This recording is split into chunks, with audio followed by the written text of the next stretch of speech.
सभी मान्यवर मित्रों को नमस्ते। भाइयों मित्रों, आज हम बात करेंगे महाविद्वान आचार्य चाणक्य जी ने अपने नीति शास्त्र में मृतक व जीवित मनुष्य के विषय में लिखा है और उन्होंने कहा है कि आत्मा भिन्न भिन्न योनियों में भोगने के बाद मनुष्य देह धारण करती है और यह उसके पास अपने मोक्ष का या अपने जीवन को, अपनी आत्मा के स्तर को ऊपर उठाने का एक अवसर होता है, जिसमें मनुष्य को धर्म, अर्थ, काम और मोक्ष चार चीज़ों को प्राप्त करना होता है। धर्म के अनुसार अपने जीवन को आगे बढ़ाए, योग्यता, शिक्षा व पुरुषार्थ के द्वारा धन संग्रह करे और पुरुषार्थ से संग्रह किए गए धन से सुख और भोग भोगे और इन सब को करते हुए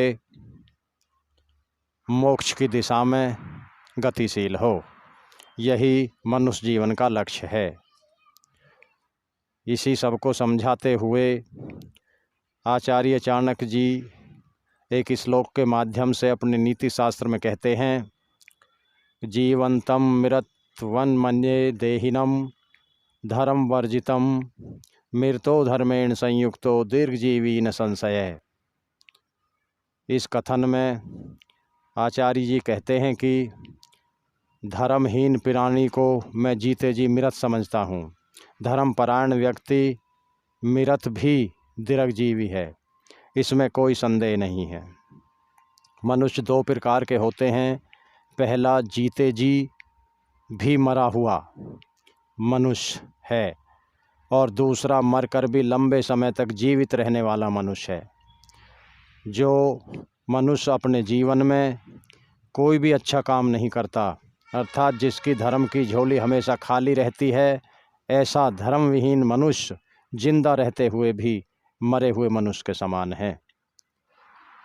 जो मनुष्य अपने जीवन में लोगों की भलाई करता है, धर्म के कार्य करता है और धर्म संचय करके मर जाता है, उसे लोग उसकी मृत्यु के बाद भी अपनी भावनाओं में याद करते हैं, अपनी भावनाओं में जिंदा रखते हैं। ऐसा ही व्यक्ति मृत्यु के बाद भी यश से लंबे समय तक